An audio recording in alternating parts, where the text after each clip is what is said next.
Alhamdulillah, dalam kesempatan malam hari ini kita masih diperkenankan Allah dalam rangka tholabul ilmi yang khusus tentang pembahasan ilmu untuk mencapai makrifat Allah, yang itu jelas-jelas telah dibimbingkan oleh baginda Rasul, walaupun banyak yang tidak mengakuinya.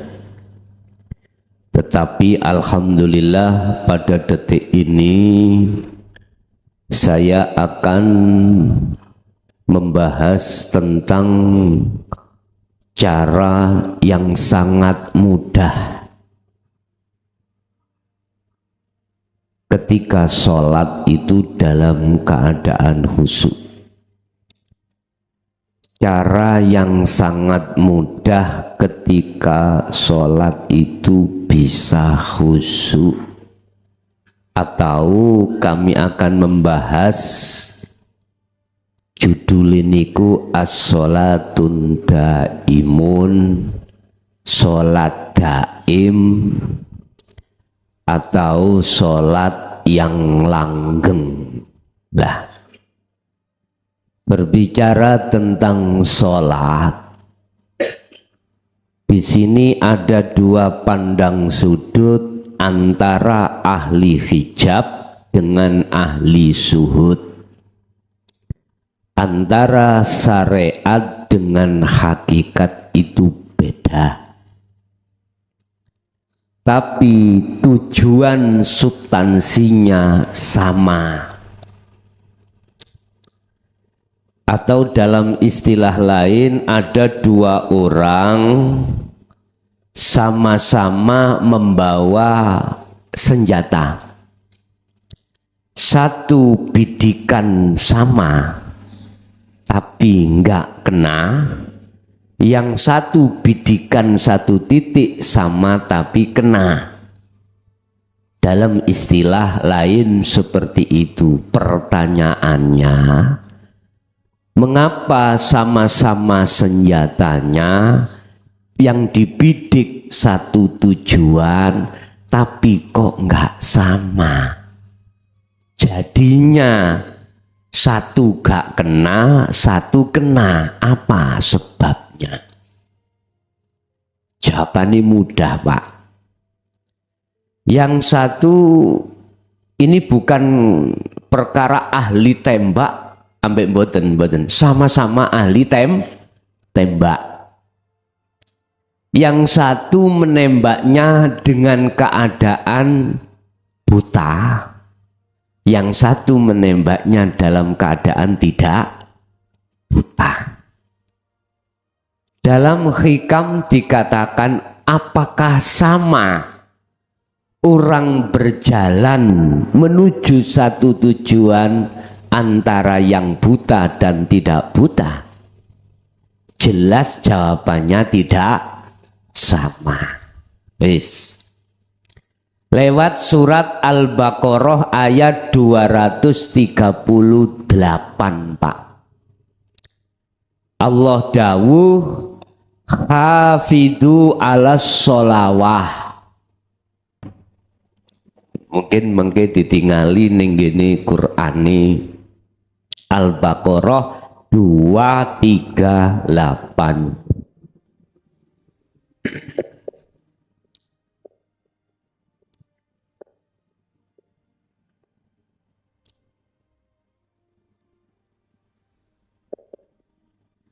Dua, tiga, delapan.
Hafidu jagalah reksonen sira kabeh ala sholawati ing atase piro-piro salat. Ini maksudnya sholawat itu yang 5 waktu.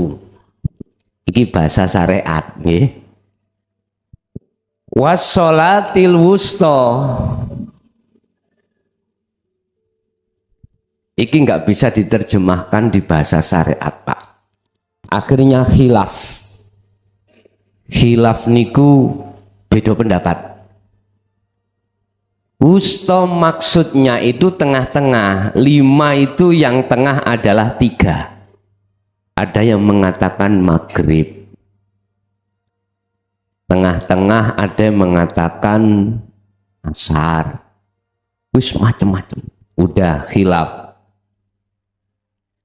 Tapi bagaimana nanti kita membongkar dari sisi hakikat ayat ini? Ngeten, Pak. Makanya saya setuju dengan para alim as-sholihin itu mengatakan sholat daim. Nggih. Sebab dengan sholat daim ini nanti akan bisa mencapai target dawuh yang terakhir qonitin waqumu lillahi qonitin, maksudnya khosyiin kedah khusyuk. Waqumu tegakkanlah salat tadi lillahi karena Allah, qonitin ay khosyiin wajib khusyuk. Berarti wajib makrifat. Sebab khusyuk tanpa makrifat omong kosong. Nggih? Omong kosong. Ruh belum makrifat Allah masih wis dadi, mohon maaf kiai ya. Santrine ribuan, pondok ini ku hektar-hektar, pengikuti iku miliatan, telea. Ngerti bahasa telea, men? Omong kosong kalau waktu sholat itu bisa qonitin, mboten saged. Karena apa? Karena di dalam hati saya itu ada sesuatu yang kucintai melebihi cintaku pada Allah. Karena di dalam hati saya itu ada sesuatu yang kumahakan. Allah dawuh alhaakumut takasur. Jikalau kau bermegah-megahan hatimu dengan selain Allah yang disebut sebagai kesenangan dunia, itu akan menjadikan ruh itu lalai terhadap Allah, baik di dalam waktu sholat maupun di luar waktu. Artinya dalam hati kula niku tasik ana iman yen isi niki sebab angin. Tak kembangno angin diterpa oleh kipas. Kipas digerakkan oleh setrum. Hati saya masih di situ, Pak. Ada iman seperti itu. Jadi tidak bisa siapapun kita, apapun status kita, tatkala dalam hati itu ruh masih bercinta selain Allah, nggak bisa untuk khusyuk mboten saged. Sampai Gusti Allah, sampai Kanjeng Nabi pernah dawuh, para sahabat, siapa di antara kamu yang bisa sholat khusyuk tak kasih serban hijau? Lah ngeten nggih? Ora eneng sing bisa. Sekalipun Sayyidina Ali, kecuali Sayyidina Ali, itu pun ketika salam hatinya masih ingat serban hijau. Batal semuanya. Bapak Ibu, coro syariat Sing dimaksud salat iku gerake jasad. Awalahu bitakbirin wa akhiruhu bisalamin. Dikawiti takbir, dipungkasi salam, berarti jasad. Tapi harus kita ketahui di sini ada ayat wassolatil wusta.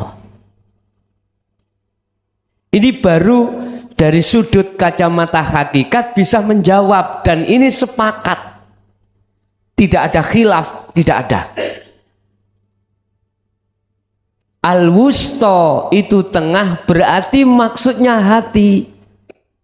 Hati maksudnya ruh.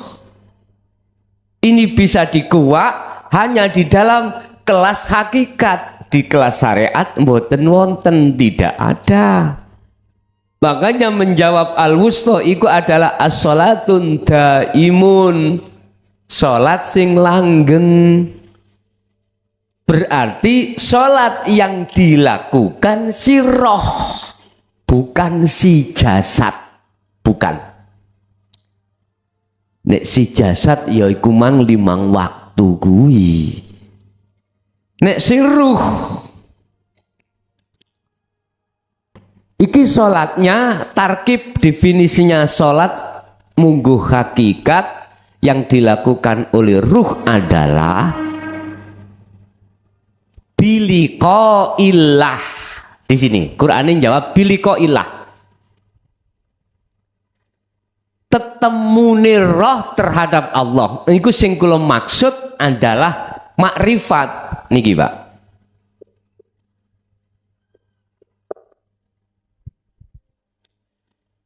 Sedangkan bisanya ruh makrifat itu, ruh harus yakfur bitaghut,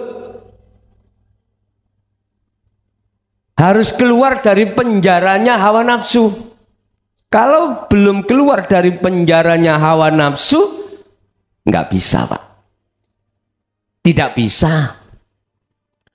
Lah, nafsu memenjara terhadap ruh lewat kesenangan dunia.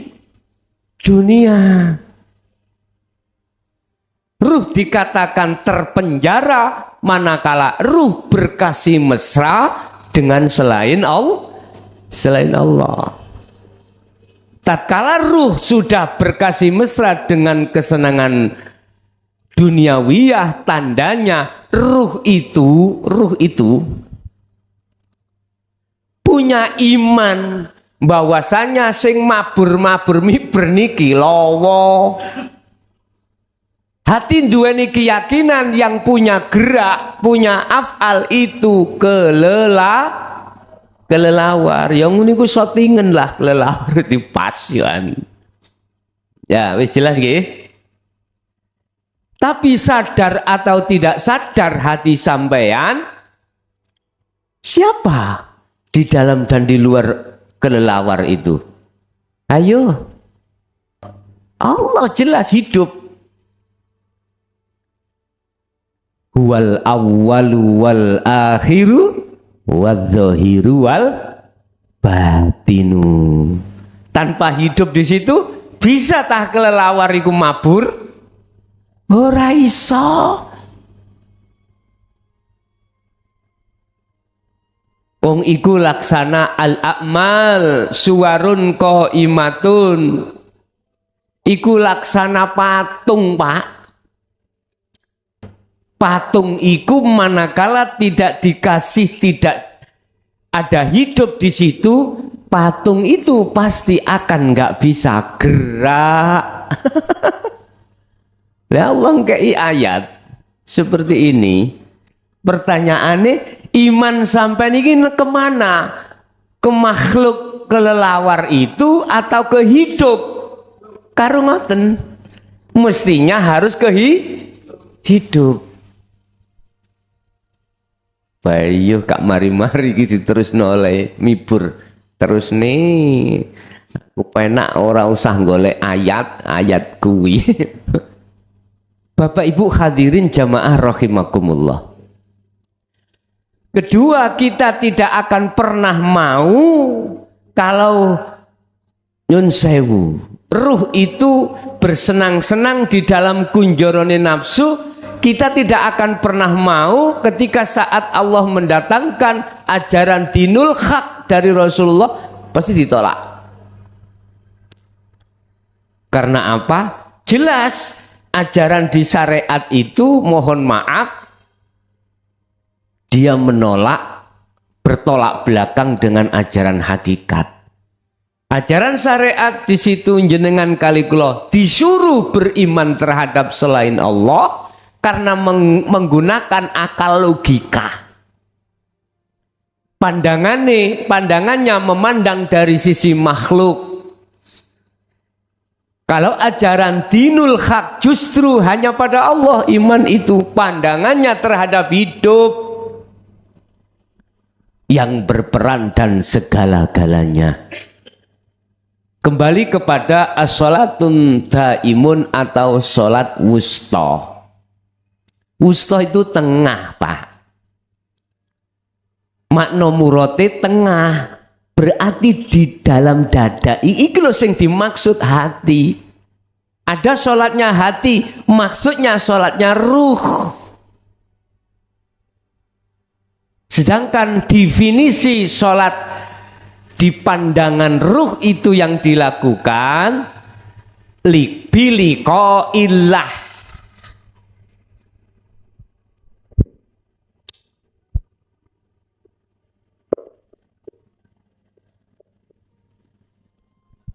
Liko itu bertemu Allah atau makrifat. Syaratnya kudu lepas teko selain Allah. Terus bagaimana ruh ini bisa keluar dari kunjoro nafsu atau pelepasan diri, bebas dari pengaruh-pengaruh nafsu lewat kesenangan dunia? Piye carane? Niki yang terpenting. Bagaimana caranya kita lepas, ruh itu lepas dari kunjoronya, penjaranya hawa nafsu yang disebut kesenangan dunia, sebab hanya dengan cara untuk pelepasan diri inilah yang namanya ruh bakal bisa liqo, bertemu pada Allah. Udah, kita diperingatkan Allah dalam satu ayat, qad khasyiral ladzina kadzdzabu biliqaillah. Itu kok surat apa niku?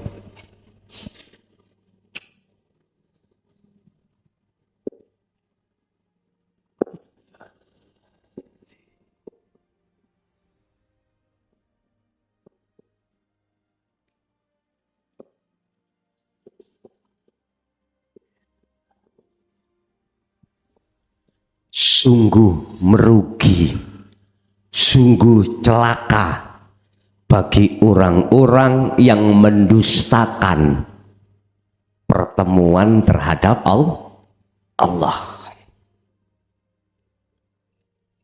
Sungguh celaka bagi mereka yang tidak percaya adanya pertemuan terhadap Allah. Oleh karena ahli hijab itu mandangnya dari sisi makhluk, Pak, ya otomatis ora bisa bertemu nang Allah, sehingga betul dia tidak percaya. Jawabnya, besok aku percaya ning akhirat ketemu Allah. Memang, Pak, pertemuan panjenengan iki ambek Allah iku di alam akhirat. Alam dunia tidak bisa. Teng mriki. Iki alam dunia. Di sini ada penyegat atau pembatas alam dunia dengan alam akhirat yang disebut alam barza. Barzakhun, ngeten nah. Za apa? Jimba. Terus nanti za ya.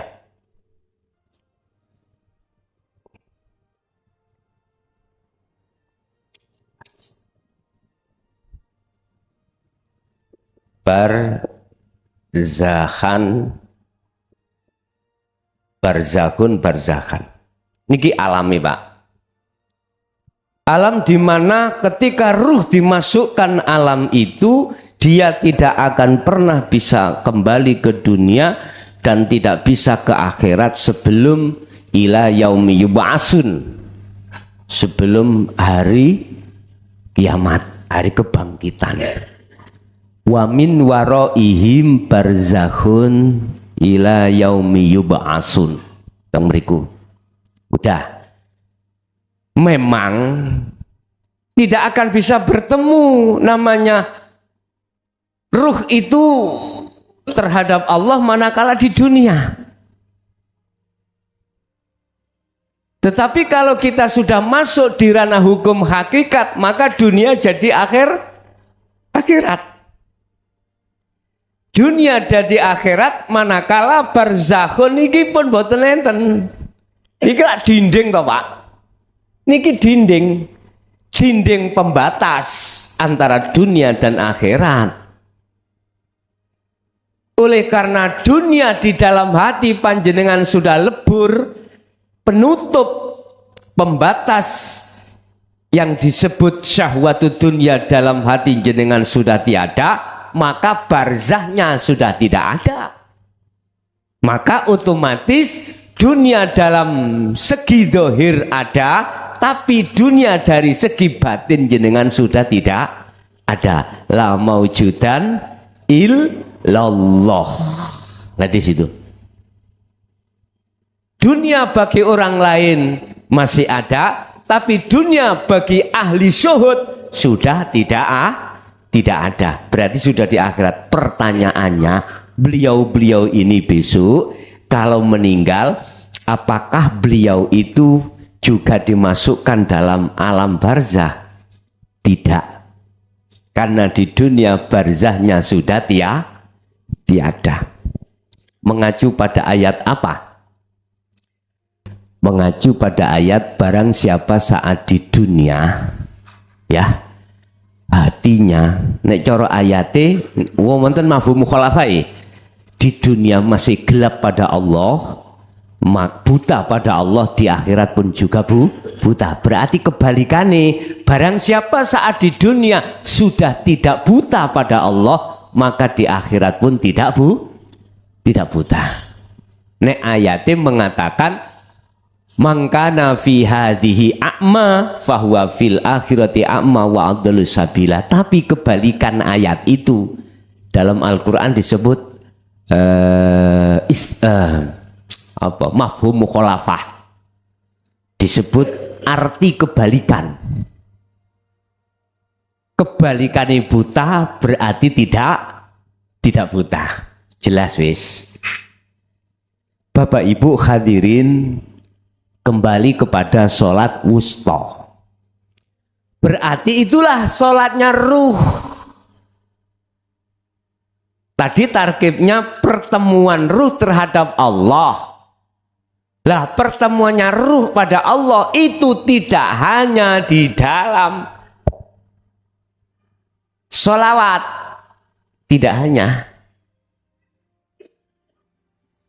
Karena jasad itu tidak hanya melakukan sholat 5 waktu saja, enggak. Makan, minum, bekerja, gitu. Lho niki lho yang dikatakan Allah dalam surat Qasr niku. Surat Asr ya. Wal asri. Demi masa Allah dawuh. Jadi waktu ben waktu, aktivitas ben aktivitas apapun ikut disebut sebagai asr. Demi waktu. Innal insana lafi khusrin. Sesungguhnya banyak manusia yang sangat rugi. Innal insana sak temeni banyak manusia iku lafi khusrin. di dalam kerugian yang besar. Yang dimaksud kerugian itu Bapak Ibu, baik aktivitas sholat secara syariat maupun tidak, dia lalai dari Allah. Mengapa dia lalai?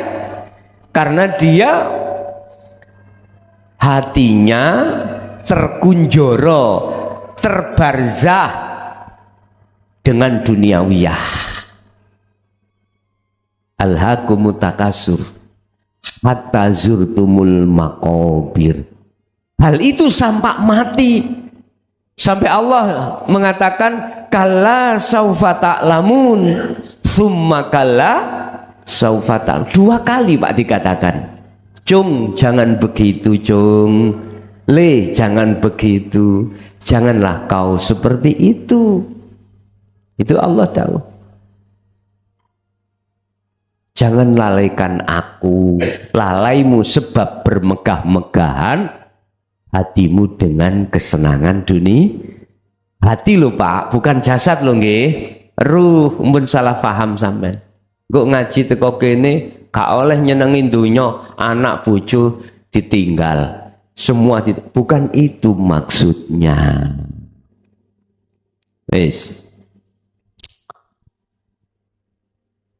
Demi masa, banyak di antara manusia yang merugi kecuali illalladzina amanu wa amilus sholihah wa tawashaw bil haq wa tawashaw bis sabr. Kecuali mereka tidak hanya beriman, juga melakukan sholat daim niki. Lah, caranya bagaimana kita untuk bisa dengan mudah melakukan sholat daim atau sholat wusta? Sebab dengan sholat wusta itu waqumu lillahi qanitin, Anda akan masuk dalam target apa yang dimaksud Allah dalam Al-Quran tentang sholat iki. Apa? Khusyuk. Piye carane? Tadi saya katakan, lepaskanlah dirimu dari dirimu.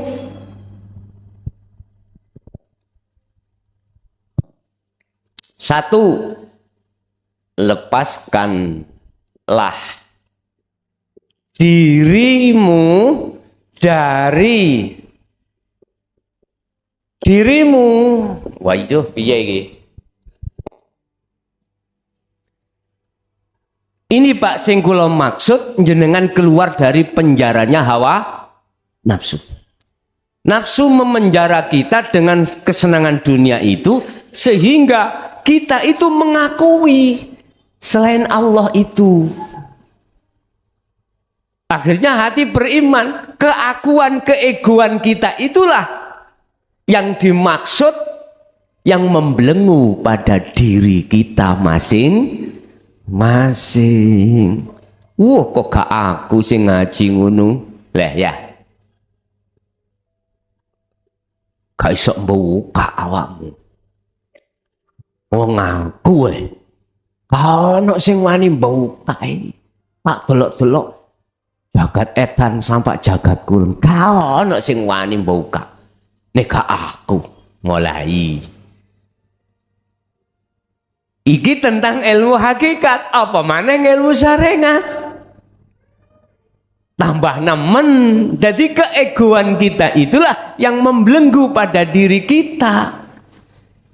Harus kita lepas. Caranya bagaimana Bapak Ibu? Sebab gini Pak,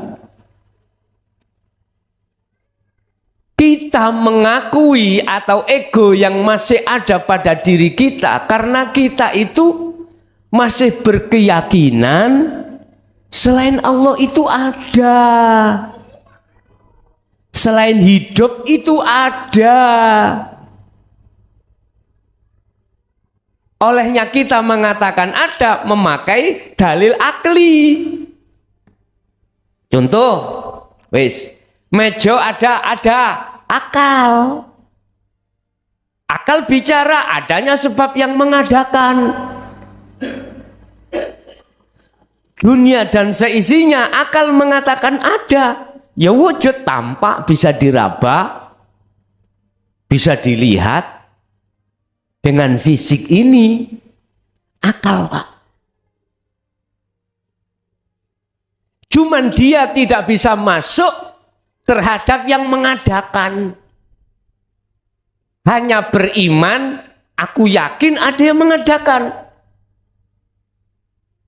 Kan dereng saged ketemu toh Pak niki. Sehingga dengan begitu mesti siapapun kita akan mengatakan selain Allah itu wujud. Lah ngoten nggih. Itu pasti, Pak. Loh, padahal kita syarat mutlak untuk menafikan, membongkar, membakar semua selain Allah gak wujud iku piye lho gitu. Bapak Ibu, kita teringat apa sih kedudukan nafsu itu? Kedudukan iblis itu bagaimana? Innahu lakum aduwwum mubin. Dia disuruh Allah untuk ke kita untuk menguji sebetulnya itu. Apakah ruh itu setia pada Allah apa enggak? Dikatakan ruh itu setia pada Allah manakala ruh itu sudah tahu dan melakukan sholat daim. As-sholatil wusta. Kalau tidak melakukan ini mboten saged, Pak. Oh, berarti kedudukan nafsu itu sama dengan kita makhluk. Dia diperintahkan Allah untuk menguji kita. Ditampilkanlah lawa tadi ya, kelelawar, supaya ruh itu beriman yang punya gerak, punya peran, itu lawa atau kelelawar. Di situ ada ayat, Pak. Ada ayat. Berupa apa? Berupa Allah menyuruh kelelawar ini datang pada kita untuk menguji pada hambanya, apakah hambanya itu beriman pada makhluk atau pada Allah.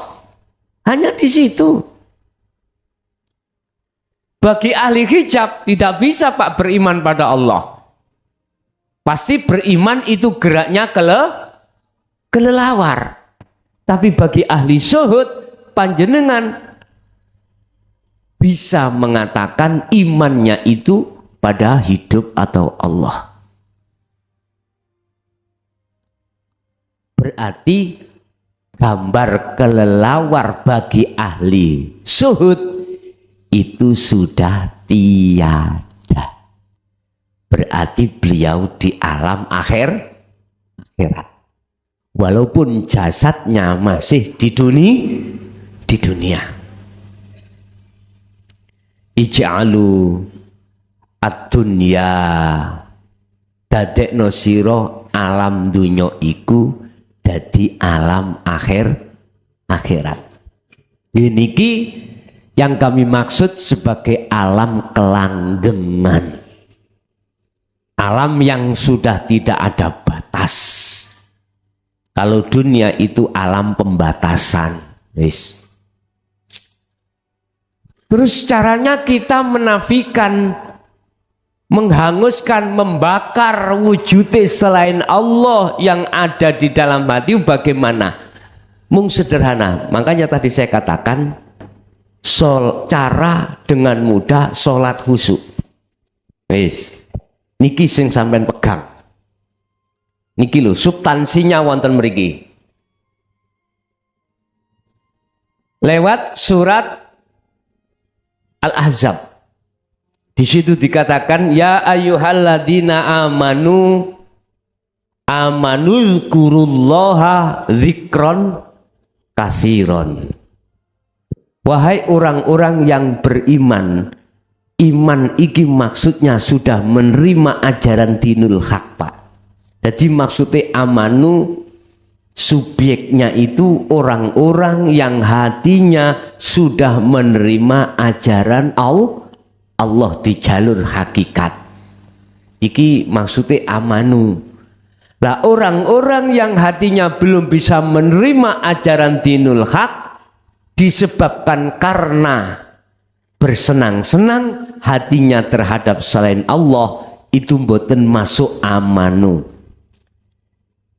Disebut walladzina kafaru. Mohon maaf Pak, kula mboten mengkafirkan orang, mboten lho, mboten. Saya tidak punya hak untuk mengkafirkan roh, itu nggak punya hak. Kafaru itu orangnya Pak. Sifate ingkar. Ingkar itu menolak. Menolak apa? Menolak ajaran dinul haq. Loh ini. Mengapa dia menolak? Karena dia bersenang-senang mengutamakan perkara dunia itu sesuatu hal yang amat penting. Padahal sudah dikatakan ad-dunya mataul ghurur. Kesenangan dunia itu sangat menipumu. Wujudin dunya iku menipu. Loh di situ. Nggak sadar Pak kalau kita ditipu. Karena kita bersukaria dengan nafsu dalam diri kita masing-masing. Terus kuncinya apa? Untuk bisa merontokkan wujudin dunia niki bagaimana? Bagaimana caranya kita untuk mengusir keakuan diri ini? Di sini kan lepaskanlah dirimu dari dirimu. Iki ego. Rumongso awake hamba iki yang berperan berwujud iku kudu dilepas dengan cara bagaimana? Sederhana Pak. Teman sederhana. Dzikira sira kabeh kelawan dzikir saukeh-ukeh. Yang dimaksud dzikir iki dzikir yang bagaimana? Adzikru bimakna lughat adalah ingat. Maknanya secara lughat dzikir ya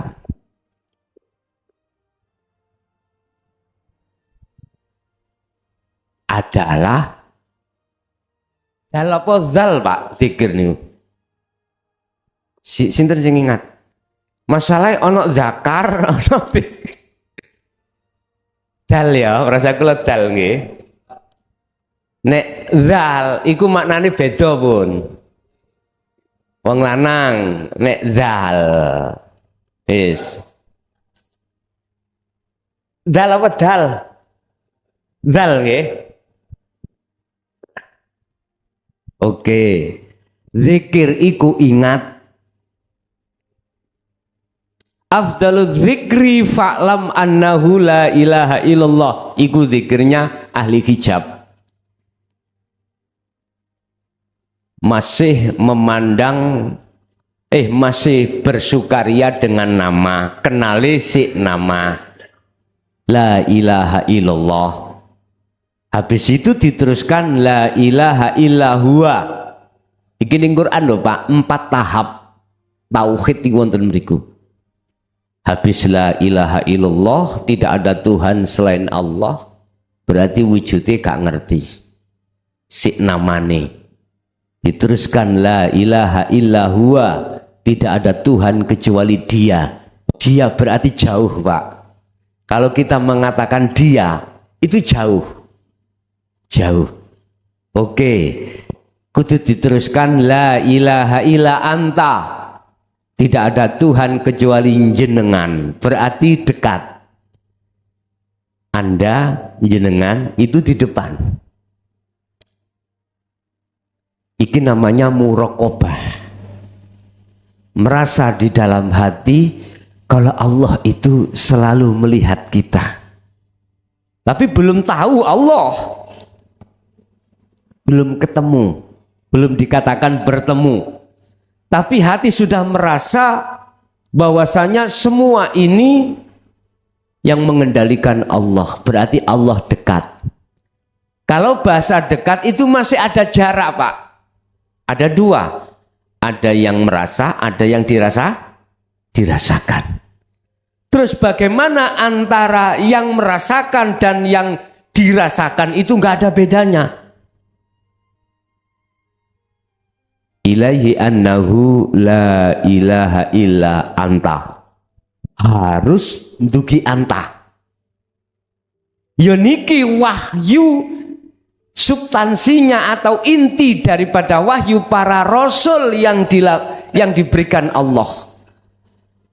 Wa ma arsalna, saya kata Allah tidak memberikan, tidak mengutus satu utusan min qablika dari terhadapmu Muhammad mir rasulin satu utusan illa kecuali aku memberikan wahyu. Pundi sing dimaksud wahyu yang dimaksud? Ilaihi annahu la ilaha illa anta. Ini sampai terhadap makrifat, itu maksudnya berarti lewat ayat ini jelas para rasul itu ndedek umate supaya sampai pada makrifat likok ketemu Allah. Wajib, makanya saya mengatakan wajib umat manusia khususnya umat Islam makrifat datang Allah. Wis. Zikir itu tahapan mang Pak ya. Jadi ini tak simpul no masalah zikir secara istilah adalah sing wis lungguh ning antah ambek ana lo ya. Hati sadar dan menyadari bahwasanya semua apapun yang terjadi pada diri jenengan di tengah-tengah masa usri, di tengah masa yusra, di tengah masa waktu apapun, itu yang mengendalikan, yang berperan hanyalah hidup. Hati sadar dan menyadari hanya Allah yang berperan. Berarti iki jenengan wis duduk di zikir la ilaha illa anta. Sampun. Berarti jenengan kuncinya untuk menghanguskan dunia dengan zikir. Yang dimaksud zikir itu adalah sirul asrar. Didorong dengan zikir sir.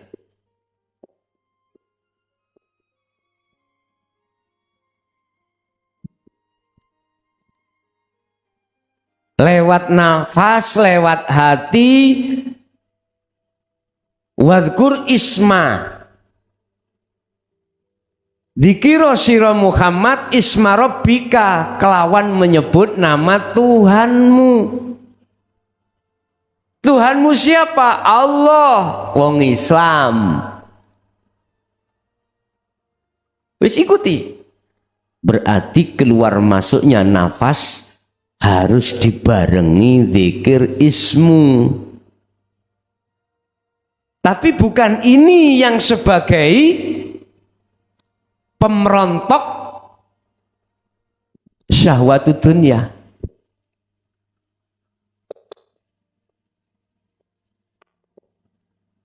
Bukan niki, bukan zikir sir niki. Tetapi sirul asror inilah sebagai perontok daripada kesenangan dunia dalam hati. Baik wujudnya, manfaatnya, mudorote, lepas semuanya. Atau dalam arti tak ibarno ngeten Pak.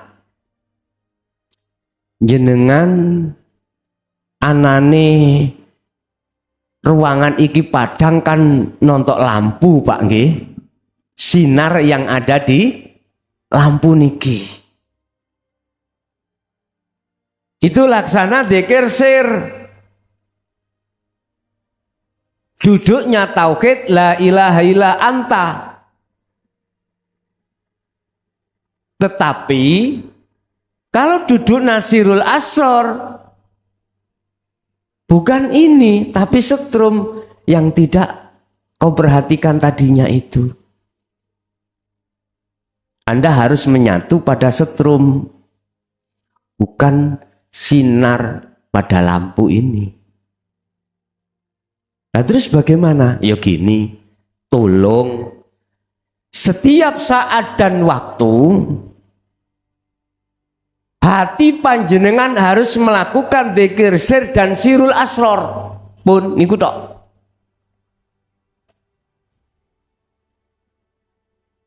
Urusan tendensi nanti likok nang Allah, ma'rifat Allah pun gak usah dipikir. Sebab sebagai tugas panjenengan kali kula illa liya'budullaha mukhlisina lahuddin, hanya menyembah. Udah kita laksanakan, mempraktekkan dengan dzikir, sebab dengan dzikir tersebutlah menjadikan turunnya asbabul turunnya nur makrifat Allah. Diterangkan di dalam surah An-Nur ayat 35. Surat Nur. Nurun ala nurin yahdillahu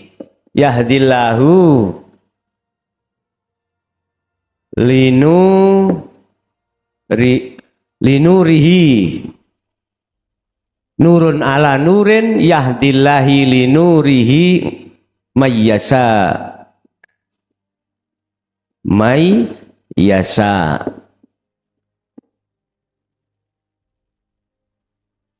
Ini yang dimaksud nurun ala nurin, di atas cahaya ada cahaya. Maksudnya adalah cahaya makrifat Allah. Cahaya makrifat Allah hanya diberikan terhadap hambanya yang sudah memegang sirul asror. Niki. Kalau hanya sir, mboten saged. Yahdilahu. Allah akan memberikan terhadap cahayanya itu hanya man ing wong yasa'u kang ngarepake sapa Allah ing man, berarti orang yang hanya orang yang dikehendaki. Siapa yang dikehendaki? Mereka yang sudah sirul asror. Dengan sirul asror inilah akan bisa menjalankan sholat daim. Paham nggih? Muaranya begitu, Pak. Sholatil wusta akan bisa terjadi. Kalau sholatil wusta bisa terjadi, maka berikutnya wakumu, tegakkanlah lillahi karena Allah, qanitin dengan khusyuk, baru bisa, Pak. Qanitin dengan makrifat Allah baru bisa. Berarti kuncinya makrifat likok datang Allah, pada Allah itu ada di sirul asror. Jelas nih? Urusan kapan kita itu dilikokno terhadap Allah, jangan dipikir, sing penting jalakno zikir, beres wis. Iku urusane Allah. Sing memperjalankan ruh pada Allah iku ya Allah. Yang memiliki peran berjalan itu juga Allah. Kita gak usah pusing-pusing, greges, angen-angen, aku kok gak likok-likok yo. Gak usah. Sudah cukup bagi kita. Illa liya'budullaha mukhlisi dalahuddin. Udah cukup kita menghadap. Berarti sholat wusta iku tempatnya bisa di waktu masa jenengan dahar, minum, aktivitas apapun jasad. Ruh menjadikan lapangan di masa itu sebagai thariqah, dalan untuk bertemu Allah. Jadi thariqahe wong ahli syuhud itu bukan sing terkenal organisasi Sidikiyah, Qadariyah, Nasabandiyah, bukan itu Pak. Thariqah macem-macem. Contohnya kados Mbah Dimyati Jawa Tengah, nek ditakoki Mbah jenengan thariqah apa? Ngaji, ngoten nek. Salat. Pokoknya aktivitas itu dijadikan thariqah. Jalan, memang benar Pak. Kalau sudah tahu memegang sirul asror, akhirnya sampai pada fana'u dzikri, dia akan pasti tahu sebenarnya thariqah itu yang bagaimana sih. Thariqah itu jalan. Jadi beliau-beliau akan mengatakan semua aktivitas ikut thariqah. Termasuk organisasi yang disebut ada yang Nasabandiyah, ada Qadariyah, ya ikut thariqah. Ngaten Pak. Lah, pertanyaannya, kita yang sudah ngaji babakan ilmu tauhid, nyun sewu nggih, terus ya sudah memegang sirul asror, apakah perlu kita masuk thariqah pada umumnya? Pertanyaan nggih. Jawaban kula secara pribadi, mohon maaf, bukan berarti saya nggak ngolehin dah. Itu hak asasi. Hemat saya, Anda itu sudah megang thariqah. Sholat ikut thariqah. Eman-eman waktu sampai openono dzikir yang saya maksud tadi. Zikir yang dilakukan oleh ruh untuk bisa liko pada Allah. Udah. Wah, kalau kurang sergus, kalau penak kumpul-kumpul tarik, oh monggo, iku hak asasi. Jelas gak? Tadi makanya saya katakan saya tidak menyalahkan, saya tidak menghalang-halangi. Saya berdasarkan hemat waktu, keadaan sikon. Kita itu sudah meh game, ya toh? Ya udah, fokuskanlah zikir sing kula maksud niki. Berarti kula kalau sudah berani gelar bab masalah zikir secara langsung atau tidak langsung itu sudah termasuk wasilah, termasuk yang katanya harus diijazahkan. Lah sudah termasuk.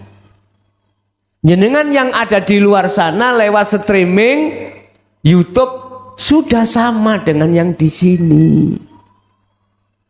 Sing penting sak mangke gempurlah hatimu dengan dzikir sir dan sirul asror, baru bisa menjalankan sholatul wusta wassolatil wusta. Jikalau sudah menjalankan sholatil wusta, secara otomatis Anda akan bisa menjaga sholat itu dengan khusyuk. Lah piye to Pak? Prakteknya kan gini. Ketika jenengan mau takbir, mau sholat, kan ning njero kan ono karep. Tondo kalau sirul asr sudah berjalan dalam hati, karep mosok sampean akoni karep sampean? Mboten. Kan wis lepas. Diri sampean itu kan sudah terlepas dalam hati toh. Kari tinggal dirinya siapa? Allah toh. Loh inilah inti ajaran Rasulullah itu di situ. La ilaha kawat dek nih rek. Illa ana. Wis.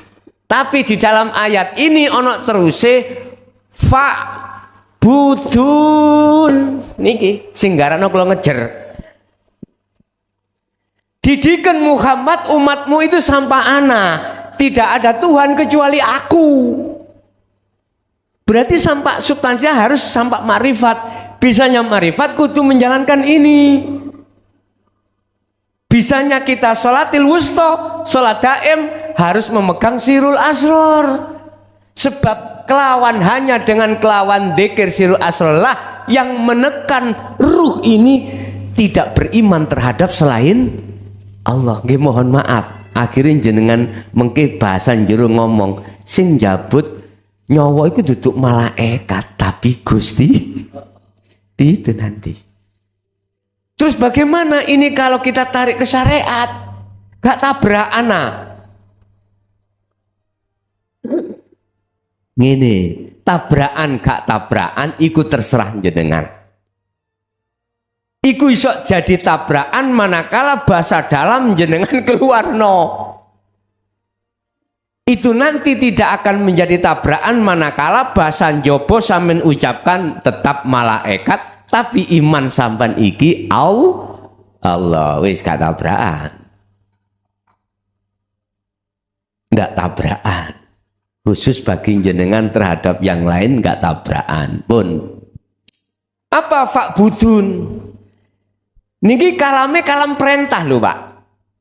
Oleh karena itu fa'budun nyembah nang ana. Ngaten. Surun Muhammad mereka itu untuk menyembah ke aku saja, jangan terhadapmu. Ngoten nek kula kembangno. Aja ana umatmu iku muji nang awakmu Muhammad, karena Muhammad awakmu iku makhluk. Surun mujo lan muji nyembah terhadap aku. Akhirnya Gusti turunlah ayat dalam surah Al-Kahfi niku, innama ana basarum mislukum, aku iki kata Rasul ya, padha mbek awakmu padha makhluke. Maksudnya ayat itu ojo muji aku, ojo nyembah aku, ojo mujo aku, sembahan pujon opo sing tak pujo. Rasulullah ngandang. Berarti hukumin jenengan mujo nyembah sesama makhluk haram badan. Haram. Kudu terhadap hidup. Lah hidup ada di dalam maupun di luar diri panjenengan. Nek bahasa dohir gak popo. Sungkem nang wong tua, sungkem nang guru, bahkan sungkem nang Kanjeng Nabi, tapi bahasa jero iku kudu nang gesang. Sehingga jenengan nangone makom takziah atau ziarah silakan, tapi ojo nang makhluk. Pedu ono Gusti Allah. Kita akan bisa medui Allah likok tak mempunyai sistem sholat daim. Kita akan bisa melakukan sholat daim manakala dalam diri kita sudah memegang zikir sirul asrar. Dan itu zikron kathiron, bahasane Quran Al-Ahzab. Sak banyak-banyak kuwi zikir. Maksudnya ya apa Pak? Ngene. Untuk mengusir, merontokkan perkara selain Allah gak mudah Pak. Boten mudah, alias berat. Karena apa kok berat? Karena sudah kadung kelet. Selain Allah itu di dalam diri kita. Sudah kadung kelet. Sudah kadung kelet. Laksana cara baju Pak. Yang namanya kotoran itu sudah kadung mengkarat Pak. Kita mencuci itu tidak sama ketika saat kotoran itu baru datang. Jadi lebih rekoso maneh. Makanya zikron burine belakangnya dikatakan kathiron, sebanyak-banyaknya zikir. Iku maksudnya jenengan tidak melihat kondisi apapun, dituntut hati ini untuk selalu berzikir. Bukrata wa asila. Wong Nabi Muhammad aja itu diperintahkan pagi sampai sore, wa minal laili, malam itu juga. Kesimpulannya Bapak Ibu, bisanya sholat dengan khusyuk itu Anda harus melakukan sholat wusta. Sholat wusta itu bisa terjadi pada diri kita manakala kita sudah memegang adzikru bisiril asror. Jadi gempuren hatimu dengan zikir. Jadi ketika orang sudah memegang sirul asror, ketika mempunyai kehendak itu sudah kembali pada Allah. Apalagi waktu takbiratul ihram, sibuk hati ini bertemu Allah. Otomatis prosesnya sudah tidak menganggap selain Allah itu ada. Termasuk dirinya. Los akhirnya. Urusan mengke waktu perjalanan sholat itu secara syariat benar atau tidak bukan urusan jenengan. Sebab gini Pak, kolo-kolo kita itu diletakkan Allah di khawasul khawas. Kolo-kolo di khos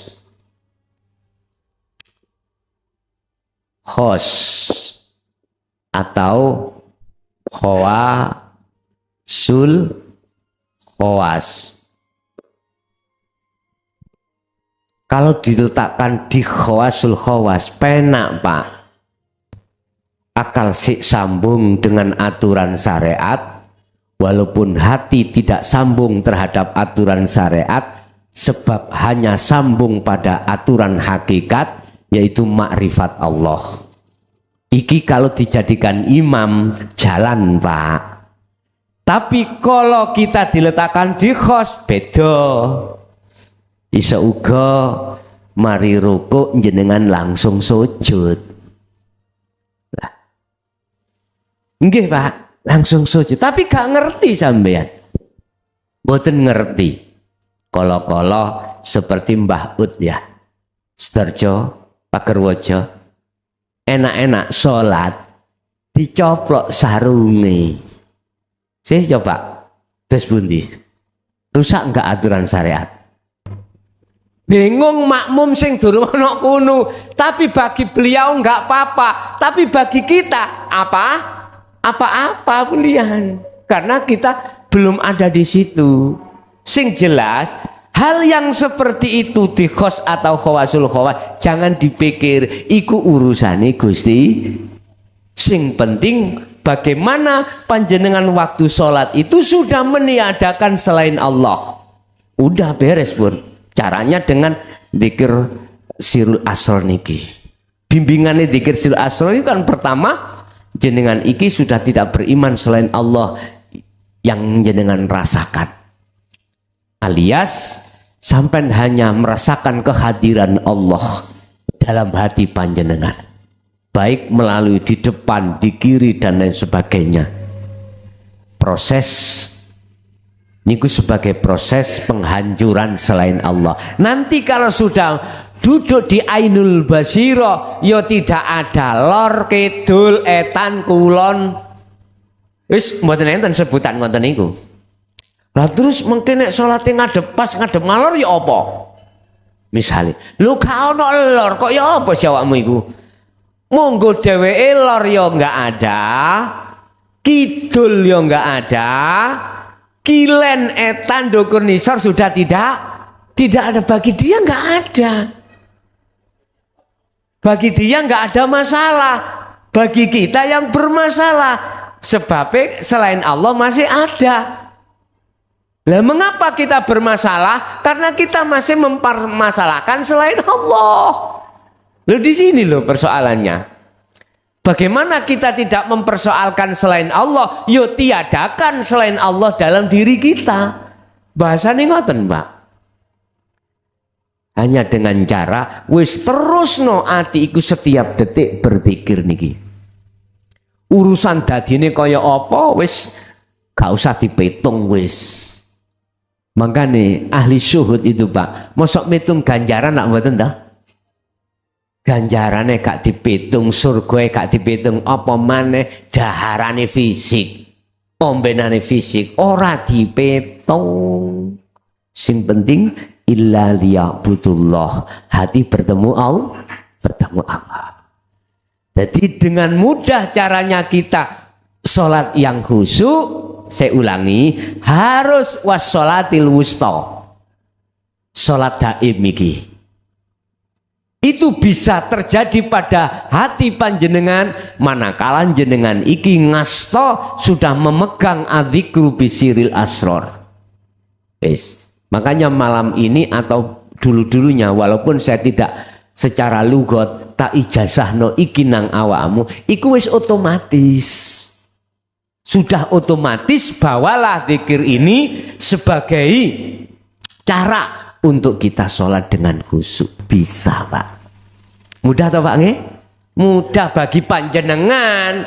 Tapi bagaimana ahli hijab? Mencak-mencak Pak. Sawaun alaihim a'andzartahum am lam tundirhum la yu'minun. Ojo maneh, jangankan kita itu mohon maaf bisa menerima ajaran ini krungu tok munek-munek. Boten purun. Mangane di situ dikatakan sama saja diberikan atau tidak tetap la yu'minun, tidak percaya. Saya mengajarkan hal ini harus bisa dibuktikan. Jadi tanda salah satu ajaran itu benar harus bisa dibuktikan. Ya coba sampean buktekno. Engko nek gak cocok gak usah ngaji. Gak usah ngaji. Kalau dhewe ya malah nek apa yang kuberikan itu tidak bisa dibuktikan. Lah, cara pembuktiannya gini ku wau. Coba masukkanlah zikir sirrul asrar ketika Anda sholat secara syariat. Masukkanlah zikir sirrul asrar ketika jasad ini melakukan aktivitas apapun. Bagaimana keadaan hatimu? Ayem apa ndak? Tentrem apa ndak? Nikmat apa ndak? Kalau tidak berarti nggak bisa dibuktikan. Mending nggak usah ngaji. Wis beres. Kula nggih penak turune ngomah gak kloyang-kloyong nanggone lamongan. Cobi jenengan buktekno. Tapi saya dengan bikalamil kosmi, dengan belkosam billahi wallahi al-haq. Wis. Iki sebagai penegasan mawon. Saya bicara seperti ini taruhanin dunia akhirat, Pak. Taruhannya dunia dan akhirat. Urusan jenengan kali kula niki ngestokake apa ndak iku urusan kita masing-masing. Bapak Ibu hadirin jamaah rahimakumullah. Ada satu ayat Allah mengatakan Al-Baqarah juga kalau nggak salah 34, Pak. Itu disebutkan aqimus shalah wa atuz zakah warka'u ma'ar rakiin. Tegakkanlah salat. Biar kamu wa atuz zakah bisa melaksanakan zakat. Apa sih zakat? Mengeluarkan yang bukan hakmu. Aktivitas yang berperan itu perannya Allah toh. Terus kita akui, keluarkan. Itu namanya zakat. Saya tidak menerangkan zakat ranahnya syariat, enggak. Zakat ranahnya hakikat adalah mengeluarkan perkara selain Allah, termasuk keakuan hamba saya yang merasa, yang memberikan tausiah, ini saya keluarkan, berarti saya telah mengeluarkan zakat. Wa'atu dan podo ngetokno sira kabeh az-zakata ing zakat. Az-zakata zaki itu adalah pensucian, Pak. Dari kata pensucian berarti mensucikan diri dari perkara selain Allah. Warka'u podo ruku sira kabeh ma'arrokiin bersatan beserta orang-orang sing podo ruku. Ruku iku tunduk ambek hukume Allah. Apa hukume Allah? Wastanibut tauhid, ani butullaha wastanibut tauhid. Wa qala aidan yakfur bit tauhid wa yu'min billah. Meninggalkan hukume Allah mek situ. Meninggalkan selain Allah, menghadap mung dateng Allah, itu hukumnya. Anik butullaha, arahkanlah hatimu pada Allah, wastanibu dan tinggalkanlah atau huta ing selain Allah. Mek niku toh. Hati warkau iku maksude rukuk tunduk niku patuh ambek hukume Allah, yang hukumnya Allah adalah meninggalkan roh ini dari perkara selain Allah. Setelah itu baru menghadap pada Allah. Sampai menghadap nggak akan bisa kalau tidak terlebih dahulu meninggalkan selain Allah. Barang siapa yang menuju hatinya pada Allah semakin lama akan ditinggalkan kesenangan dunia. Siapa yang menuju dan bertemu kesenangan dunia, maka semakin lama semakin jauh Allah ditinggalkan. Itu wis rumus. Siapa yang lari ke arah barat, maka semakin jauh arah timur yang ditinggalkan. Begitulah Pak Laksana. Oke, itulah Bapak Ibu tentang masalah as-sholatun daimun, sholat sing langgeng itu tidak melihat waktu. Ngoten nggih? Tidak melihat waktu, tidak melihat aktivitas, karena itu sholatnya ruh, bukan sholatnya jasad.